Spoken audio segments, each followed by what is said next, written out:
It is now my distinct pleasure to welcome Suzanne Gaboury, Director General for Private Sector Operations at the Asian Development Bank. Suzanne is an experienced investment professional and most recently having served as Chief Investment Officer at FinDev Canada.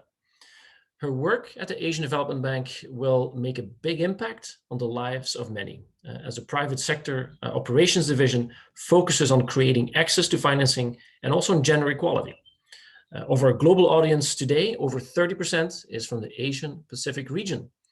So welcome, Suzanne. It is really great to have you with us. So the floor is all yours for your opening remarks. Thank you, Robin. I'll just share my screen here.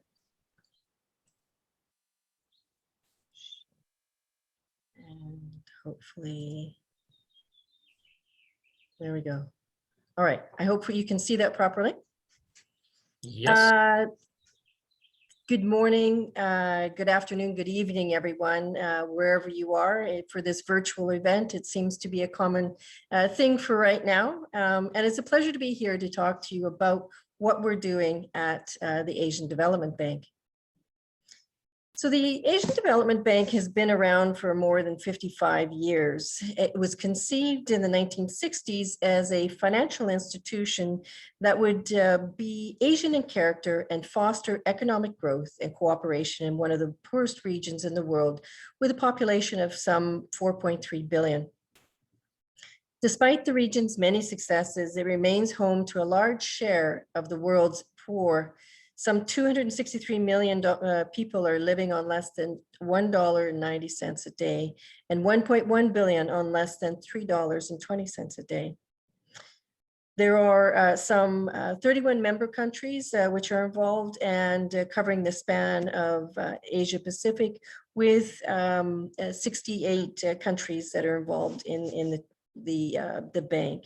And through that, recently, in the last couple of years, ADB has created what it's called its Strategy 2030, which we see here on the slide. And the whole idea is to be a very forward-looking goals and objectives to achieve a prosperous, inclusive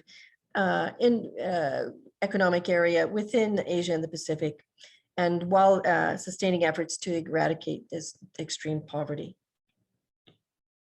ADB has two main financing windows. One is the public sector or sovereign, and the other is the private sector or non-sovereign. So I'm responsible for the private sector operations department, and which it provides financial solutions to privately held and state-owned enterprises, which encourages private investment across a range of industries and sectors throughout developing Asia and the Pacific.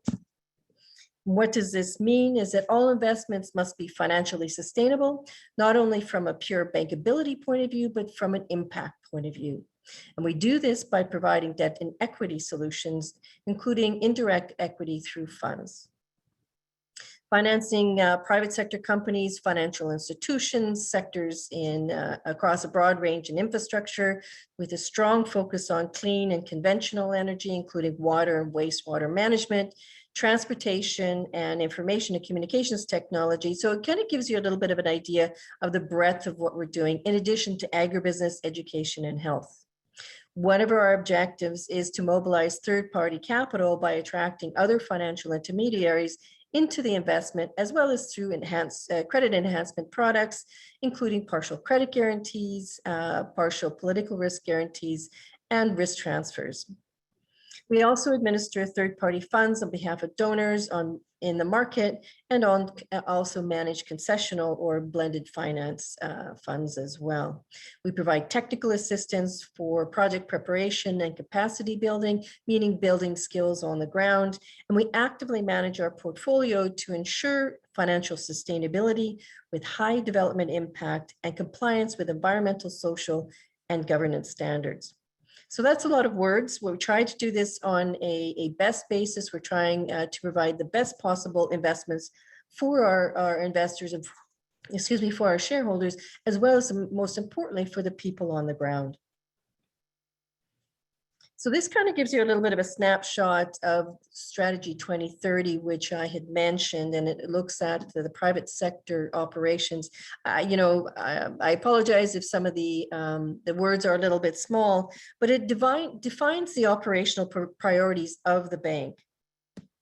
Given the critical role of the private sector, which is a contributor to the economic growth in developing countries, ADB is committed to scaling its private sector operations to 1/3 of total operations by 2024. So that's part of the job that I've come in January of this year, only a few weeks ago, to try and do and to try and mobilize. And as I mentioned, in addition, the bank has set a mobilization target, meaning that we bring in third-party and other financial intermediaries of 2.5 of long-term co-financing for every dollar of the private sector we finance. During 2020, just to put it into perspective, ADB committed a record $31.6 billion to help Asia and the Pacific tackle COVID-19. And this was to support a greener and sustainable recovery from the pandemic, as well as address longer-term development challenges. Just over 50% of these commitments were targeted for pandemic purposes and pandemic response, with the remainder of helping our member countries to address the long-term development agenda, as well as advancing gender equality, tackling climate change, and investing in quality infrastructure. Within that, in 2020, the private sector committed committed to 38 different investments in critical areas such as health, agriculture, energy, finance, water, and other urban infrastructure and investments. So moving along to access to finance, what does that mean? Access to finance is a global issue, impacting job creation and economic growth, and is expected to worsen with COVID-19. We've already seen some of this happening. The World Bank's Global Findex survey from recently noted that 1.7 billion adults remain unbanked, majority of which, 1.1 billion of whom are women. And the number of adults being able to access a loan is significantly smaller, especially in developing countries. The Asia Pacific region accounts for about 52% of the global financing gap for SMEs, or 2.7 trillion as of 2017. Strengthening SMEs and their competitiveness is critical for the Asia Pacific region, as it is a major contributor to the vulnerability of the sector. Example, about 18.7% of total bank lending went to SMEs, and conducting businesses remains challenging. Many of our countries are still dominated by state-owned banks, which often are directed to lend to certain key priority sectors or state-owned enterprises. Therefore, banks are often not developed in the capacity to lend to small enterprises or underserved markets, and have not been incentivized to do so. Smaller enterprises are particularly impacted by access to finance issues. 131 million, or about 41% of formal micro SMEs in developing countries, have unmet financing needs. The MSME financing gap in developing markets is estimated at approximately $5 trillion. And women SMEs, women businesses comprise some 23% of this and account for 32% of the overall MSME financing gap. These women-led MSMEs have greater difficulty in accessing finance, and which is estimated at 1.4 trillion in the region, or 83% of the global numbers that you were looking at. Women-owned and led SMEs find accessing finance particularly challenging because of lack of traditional collateral and risk perceptions. Additionally, women may have lower levels of financial and digital literacy and have limited opportunities for networking, mentorship, and training due to prevailing gender inequalities, such as their unpaid care responsibilities, gender-based violence, and discrimination. The gender digital divide adds an additional barrier, restricting women's SMEs access to markets through the use of new technologies and e-commerce solutions. So part of what we're doing looks at trade finance. Trade finance is explicitly recognized in the UN's ADB action agenda on financing for development as important to achieving the sustainable development goals. An ADB survey recently from September 2019 estimated a global trade financing gap of some $1.5 trillion. SMEs represented some 40% of rejected transactions, and women-led businesses being the most underserved, with 44% rejection versus 33% for men. COVID-19 has increased this financing gap as prices have risen sharply on trade, credit insurance, and coverage has fallen dramatically since the pandemic began. The International Chamber of Commerce reports increasing failure rates of SMEs and notes that banks have been retrenching from financial sectors which are deemed high risk. So what is the ADB doing and what kind of solutions are we providing? So as you can see from the chart, that we're providing a number of solutions to financial institutions to address these financial gap. Long-term debt is critically needed to provide longer-term funding to individuals and SMEs. In many countries, development banks are the only source of such financing, given the underdeveloped nature of interbanking capital markets. And ADB provides credit lines to financial institutions to support women, micro SMEs, and housing finance. Within that, our typical deal size is about $40 million or less. ADB is also a minority equity investor, providing capital to support the long-term growth of a financial institution prior to an IPO, initial purchase offer. ADB's value addition can be quite important in these instances, given our role on the board and the ability to track other investors and lenders due to our presence. For example, you would act as an anchor investor. We use guarantees to mobilize other financiers and to lower the risk for them or to provide capital relief, which can help them enter into new or higher risk segments. Our programs, as I'll discuss a little bit later, use guarantees effectively.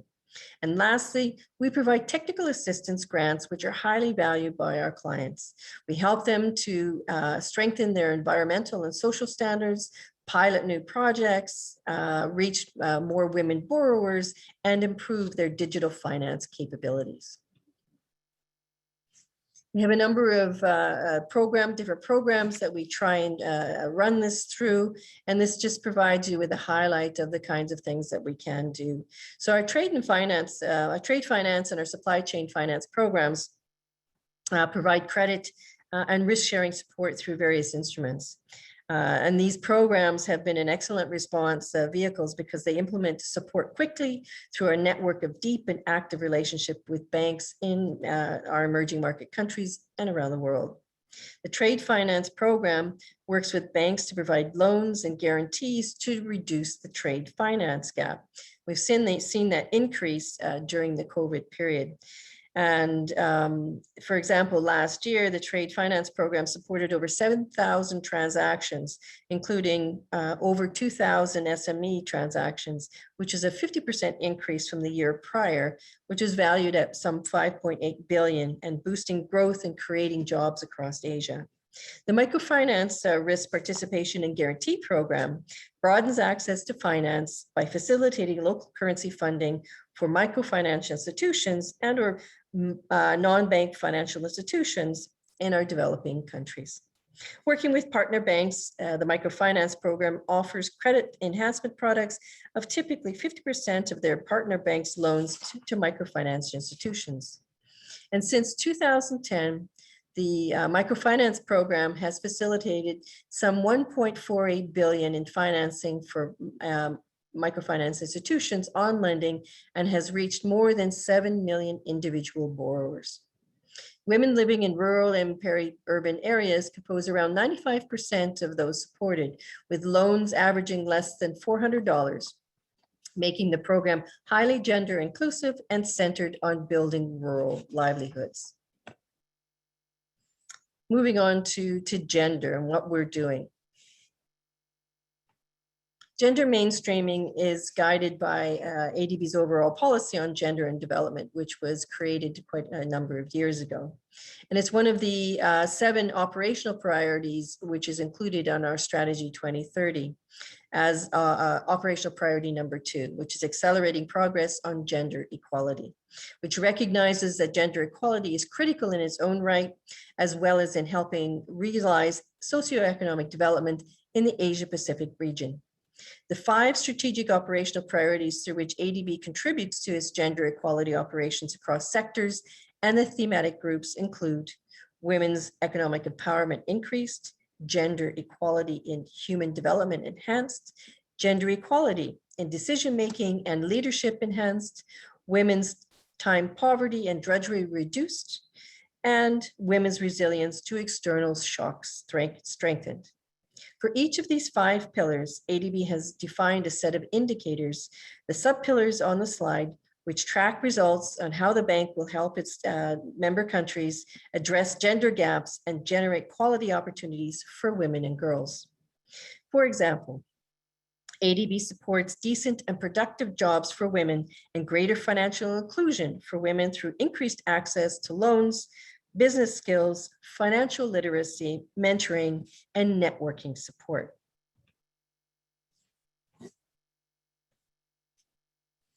Set as a corporate target, ADB is committed to supporting gender equality through its gender inclusive project designs in at least 75% of its sovereign and private sector operations by 2030.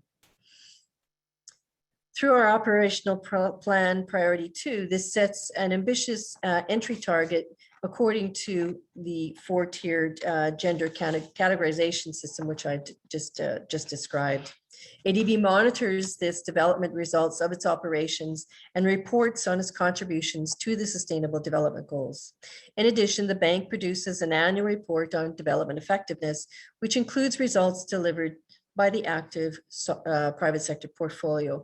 I believe that we've just released our latest report. The project-specific gender action plan is a tool used by the ADB to ensure what we call gender mainstreaming, and the results are monitored. Through the project monitoring process throughout the life of the loan or the facility that we're providing. Historically, private sector operations, the financial and agribusiness sectors accounted for the majority of transactions with the greatest number of development indicators aimed at reducing inequalities or accelerating progress in gender equality. And meanwhile, non-traditional sectors such as information communication tech, ICT, information technology, and energy are increasingly mainstreaming gender equality in their project design. Driven by these results, private projects with gender design elements have more than doubled since between 2016 and 2020, increasing 44% in 2016 to 95% in 2020. Specifically highlighting here that ADB's contribution to SDG 5, which is about achieving gender equality and empowering all women and girls, we're able to track gender-related targets and indicators in 3 key areas, with the following results delivered as of 2020. Over 22 million women-owned micro SMEs benefited from ADB financing. Over 250,000 women received skill capacity enhancement through ADB operations. And jobs for over 110,000 women were created across the companies where ADB invested.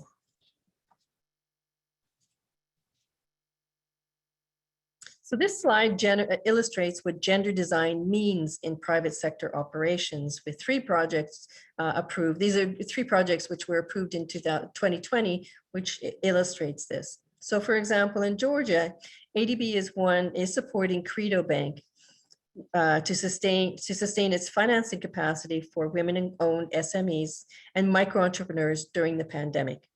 Inclusive fintech solutions are bridging gender gaps in access to finance. For example, women no longer need to travel to inconvenient locations or where they feel unsafe. Business training will build resilience of women entrepreneurs to weather economic shocks and enhance participation in the management development program, and sexual harassment mechanism measures will benefit Credo's female employees and promote a more gender equal workplace. The second example is in Nepal. The Upper Trishuli hydropower project is located in a remote area with high socioeconomic vulnerabilities, where key gender gaps identified range from inadequate water and electricity infrastructure and healthcare facilities to extremely limited working opportunities and instances of girl trafficking. From these, a comprehensive multidimensional gender action plan was designed with the client to directly improve a number of things. For example, access to social services and basic rural infrastructure where male and female headed households, as well as public areas in communities, schools, and public health centers will receive access to clean and free electricity. Actions to prevent gender-based violence among employees, contractors, and within communities where gender-based violence is understood to include sexual harassment and discrimination in human resource policies, gender sensitivity, and gender awareness training and public displays. And also economic and financial resources and opportunities with allocation of new jobs created from the project for women, shares in the company at the project completion distributed to all affected people, including women and girls, and scholarships for girls, skills training and seed capital for affected households to start small businesses. And the third example is in PRC, in the People's Republic of China. The Far East Horizon Healthcare Finance Project, it supports financing of modern medical equipment for public hospitals, particularly designated COVID-19 treatment hospitals in rural and poor areas. The project is working to address COVID-19 negative impact on women and girls and the challenges of effectively preventing domestic abuse and other safety issues for women and girls.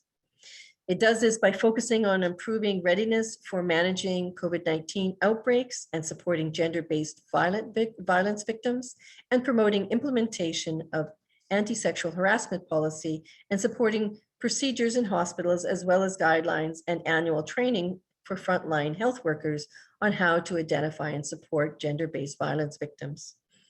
These were completed by the hospital, putting up information displays in areas regularly accessed by the public, detailing gender-based violence and supporting support services, including hotlines. And as I mentioned, we were talking about our trade and supply chain finance program, but how does this relate to women's and genders initiatives? So we have, this has been a very successful program. It's been an award-winning initiative, and it analyzed the human resource policies of 19 banks to identify enhancements to attract, retain, and promote more women in banking. 12 banks implemented 25 recommendations during the first phase, which was a few years ago, as in phase 1, as you can see. And the trade and supply chain finance second phase of the initiative is to include more banks in 10 more banks across 8 different countries, including Fiji, Papua New Guinea, and Samoa. And this phase will be completed in this second half of this year.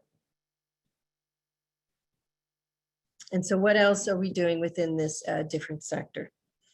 So this trade supply chain finance is working together with gender specialists to launch phase 3 of the initiative for the period between 2021 and 2023. This phase will include training for women-owned companies, training for trade finance, bank clients to increase their female client focus, partnerships with Financial Alliance for Women, and providing technical assistance support for our banks during their EDGE certification process. EDGE is a women's initiative to certify different types of businesses. So that was my presentation today, and I hope that you found it interesting. Robin, if you over to you, if you have any other questions or anything. Well, thank you so much, Suzanne. It's first of all incredible to see all the work being done at the Asian Development Bank and sort of the support it is providing the economy and to entrepreneurs, and really appreciated the examples as well. We do have some time for questions and answers, so please field your questions in the Q&A box. And we will also put a poll up. And the two questions here for the poll is, one, does your company or organization have fair and sufficient access to financing? And two, question two is, do women entrepreneurs have a greater positive impact on their environment and on society? So we're very curious to see your response here on the poll coming in. Suzanne, maybe one question. You spoke a lot about, of course, access to finance and women entrepreneurs. Access to finance is indispensable for any entrepreneurs. Yeah. What programs exist that particularly focus on supporting women, and how can they find their way to better financing? Yeah, no, that's a good question, and thank you for that. I will tell you that within the team that I have a gender team also within the private sector division. So I will tell you that every project that we look at from a gender angle, so that we ensure that those elements are included. As I've described in some of the info with some of the slides that was going on, that I provided, it shows that you can, as a woman, as a microfinance, as an SME or a microfinancier, you can provide and put your application in for those kinds of opportunities. Our website is up there. It's fully available. We have the information there. So we are very much focused on ensuring that we provide access to that. And as I said, one of the things as part of our strategy 2030 is that we have to have at least 75% of everything that we do has a gender element, gender focus. So through that, we're reinforcing the opportunities and trying to create opportunities on the ground and access to finance for women. Mm-hmm. Yeah, well, thank you for that. So I think of particular interest, of course, to our constituents here will be what you offer on trade finance and the supply chain finance programs. So I would assume that the best way for companies to find you is go to the website and engage from there. Yeah, and I would also mention that, access to finance is also within the various countries in which we're operating. So many of the credit lines through our financial institutions, we have a financial institutions team, and many of the credit lines that they provide for the banks in country are dedicated for SMEs as well as for women. So there are other different channels that you can look at in country as well. Yeah, great. So we do have questions coming in. So let me pick one. It's an interesting one. The question is, do you have operations outside of Asia? And I think it's a matter of definition, because I saw in one of your examples also Georgia in there. Yes. And I know not all the constituents of the bank are necessarily in Asia. So maybe if you could speak to that. This is from one of our great partners in Algeria, actually. What our region is Asia and Pacific, so it doesn't cover Africa or any that part of things, but yes, so I guess Georgia is the Caucasus, it's Central Asia, so pardon me, so I guess that's how it's been included, and so that's the region that we're covering is Asia and Pacific. Okay, great. So maybe a final question. It's a more personal question, but so you've recently joined the Asian Development Bank, right? So how was starting? We've all sort of been there. How was starting this new position in the middle of the pandemic, of being all virtual? You are still in Canada, right? I'm in Montreal, yes. So greetings from bienvenue à Montreal. So it's been interesting, I have to tell you. So I'm now, it's what, April 28th. I'm not quite 4 months into the job, and it's all been remote. As you know, ADB is headquartered in Manila, so I work with a 12-hour time difference. So juggling time zones is interesting, but you do make it work. I have some 400 employees that are spread around the world. With the pandemic, what's been very good is that we've been able to operate virtually for almost everything. And then we've also, so the question then comes is that how do you operate effectively? Because we have offices in quite a number of countries. And so we use those local offices as well. And then there's another new aspect, which is part of it, is also, so if you're doing new investments, how do you do due diligence and that kind of stuff? So you often rely upon trusted partners in the ground. And we've had some really, what I would call, cool incidents where, you're trying to have a visual look at a project. And so we've even been a little bit more inventive and hiring drone services. So, for example, you can all use drones to go, check it out the site, what you're planning to do, and use, data, and trying to become more digital oriented, so that for those kinds of, so it's forced, I think, us on a little innovation. COVID's been a terrible thing. We continue to see it spread terribly through Asia. And you're reading about India and stuff every day in the press, but I do believe that we have, there are lights at the end of the tunnel, and we're trying to be there and provide the solutions for coming out for a more resilient and greener and inclusive type businesses that we're looking for in the future. Yeah, well. Thank you for sharing that. And I would say we have a fantastic team in Manila, in the Philippines, Yes. at our World Trade Center. So we'd be more than happy to, when you make it to Manila, and then sort of the environment improves with COVID, to Yes. welcome you there and host you there. So we'll definitely keep in touch on that. So let's look at the poll. The question one was, does your company or organization have fair and sufficient access to financing? 63% says yes, but a 37% says no. So that's a good third of companies that thinks no. For us, finding the right financing is a struggle. Mm-hmm. And then second question, do women entrepreneurs have a greater positive impact on their environment and society? Is 94% says yes. So, well, as a woman, I won't disagree with that. So as a man, I also will most likely will not disagree with that. So, but it emphasizes how important the gender work and the gender Absolutely. focus is that you have. Absolutely. So thank you so much, Suzanne, for such a complete and insightful presentation. Very much appreciated this. I'm very happy we had this conversation, so we can really provide this clarity and information on the work of the ADB, but also on the work of development banks in general. Yeah. Okay. So we leave you with the greatest appreciation for your work and ADB. And at the WTCA, we will further explore how can we work together with development banks in supporting the many companies in our global network, because I do think there is something here for us to work on. No, thank you very much. SMEs and the small businesses are the backbone of job creation globally. We know that. And so part of our objective is to try and provide access to finance. I hear what you're saying about, we can always do better. Of course, we can always do better. And we're looking forward to develop those solutions. So I thank you very much. And I appreciate the feedback. Feedback is always very, very important. And hopefully that we'll do better in the coming days and years. Okay. Thank you so much, Suzanne. Okay. Thank you. Bye. Okay. Thanks. Bye-bye. Bye. Thank you. So we will now move to our final session of today's program, which is an introduction to the Global Trade Help Desk, and also a reminder that we will air a survey after the next session, and we really appreciate your feedback through the survey, because there's also feedback we'll pass on to our guests. So again, please click on the next button to go to the next session, and we'll see you back in just a few moments.